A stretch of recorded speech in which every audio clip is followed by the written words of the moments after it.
नमस्कार, reporter MD में आप सभी का स्वागत है। 1 घंटे बढ़ा लोकसभा का समय, संबल मुद्दे को लेकर सपा भाजपा में जुबानी जंग जारी। अदानी समूह पर लगे आरोपों और संबल हिंसा समेत विभिन्न मुद्दों को लेकर संसद के शीतकालीन सत्र का पहला हफ्ता हंगामे की भेंट चढ़ चुका है। हालांकि मंगलवार से संसद में गतिरोध कम हुआ और संसद की कार्रवाई जारी है। संसद में आज संबल हिंसा पर खूब तकरार हुई। सदन को गुमराह कर रहे थे अखिलेश यादव, गिरिराज सिंह। संबल की घटना पर संसद में समाजवादी पार्टी के सांसद अखिलेश यादव के बयान पर केंद्रीय मंत्री गिरिराज सिंह ने कहा, अखिलेश यादव सदन को गुमराह कर रहे थे। उन्होंने कोर्ट पर भी सवाल उठाए। अखिलेश यादव कभी कानून का पालन नहीं करते। हिंदू विरोधी होना उनके डीएनए में है। उनकी सरकार ने राम भक्तों पर गोलियां चलवाई थी। मुस्लिम वोटों के लिए वह कुछ भी कर सकते हैं। बैंककारी विधेयक 2024 पर वित्त मंत्री का जवाब। लोकसभा में बैंककारी विधेयक 2024 पर हुई चर्चा का जवाब वित्त मंत्री दे रही हैं।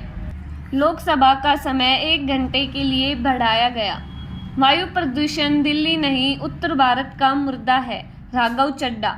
आप सांसद राघव चड्ढा ने कहा, मैंने संसद में यह कहने की कोशिश की कि वायु प्रदूषण दिल्ली का मुद्दा नहीं है, यह उत्तर भारत का मुद्दा है और इसे उत्तर भारत के स्तर पर ही सुलझाना होगा। सबसे पहले पराली जलाना एक कारण हो सकता है, वायु प्रदूषण का यही एकमात्र कारण नहीं है। लेकिन फिर भी अगर इतना फोकस है तो मैं आपको बताना चाहूँगा कि एक किसान मजबूरी में पराली जलाता है, क्योंकि आज धान की फसल के बाद उसे अगली फसल बोने से पहले उस पराली को साफ करने के लिए केवल 10 दिन मिलते हैं। मैंने एक उपाय सुझाया है कि मेरे हिसाब से सरकार को हर किसान को प्रति एकड़ 2500 रुपये देने चाहिए, जिसमें 2000 रुपये केंद्र सरकार देगी, 500 रुपये हमारी पंजाब राज्य सरकार देगी और पराली जलाना पूरी तरह से बंद हो जाएगा। यह भी एक अल्पकालिक उपाय है, इसे हम 3-4 साल तक आजमाते हैं। अंततः हमें फसल विविधीकरण की ओर बढ़ना चाहिए। बांग्लादेश में जो कुछ हो रहा है उसकी चर्चा पूरी दुनिया में मजूमदार। केंद्रीय मंत्री और भाजपा नेता डॉक्टर सुकांत मजूमदार ने कहा कि बांग्लादेश में जो कुछ हो रहा है उसकी चर्चा पूरी दुनिया में हो रही है। पूरी दुनिया को इसके खिलाफ आवाज उठानी चाहिए। कुछ दिन पहले बेलडांगा में कुछ हिंदुओं के घरों पर हमला किया गया और उनके घरों को आग लगा दी गई। पश्चिम बंगाल पुलिस ने क्या किया? ममता बनर्जी पश्चिम बंगाल में सीएए लागू नहीं होने दे रही है।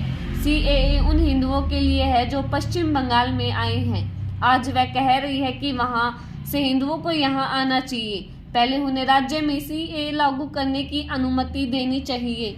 यह दोहरा मापदंड है। वहीं विपक्षी गठबंधन इंडिया पर बोलते हुए वह कहते हैं, क्या इंडिया ब्लॉक मौजूद है? यह सिर्फ अलग अलग ईंटें हैं जो अलग अलग दिशाओं में जा रही हैं। हर कोई पीएम बनना चाहता है, लेकिन ऐसा नहीं होगा।